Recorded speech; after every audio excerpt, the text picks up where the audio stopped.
బీసీల రుణం తీర్చుకోవటానికే డిక్లరేషన్ తెచ్చామన్న చంద్రబాబుకు కౌంటర్ ఇచ్చారు సజ్జల. 3 సార్లు సీఎం అయి ఉండి బీసీలకు చంద్రబాబు చేసిందేమీ లేదన్నారు.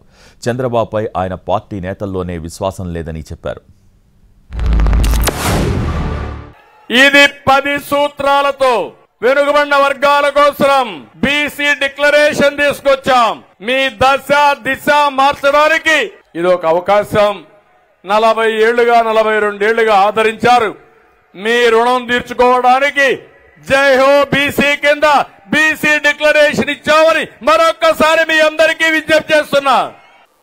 ఒక దుస్సాహసానికి ఒడిగడుతున్నాడు. బరి తెగించి ఎస్సీ డిక్లరేషన్ అంటున్నాడు, బీసీ డిక్లరేషన్ అంటున్నారు. మరి 14-19 మధ్య ఏం చేశాడు?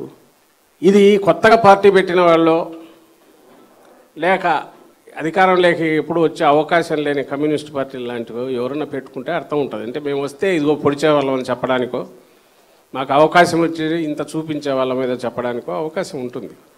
చంద్రబాబును ఎవరు తను నాయకుడిగా విశ్వాసం వాళ్ళ పార్టీలో వాళ్ళకు కూడా ఎవరికి లేదు. ఆయన గొప్ప నాయకుడు అని ఎవరికి లేదు.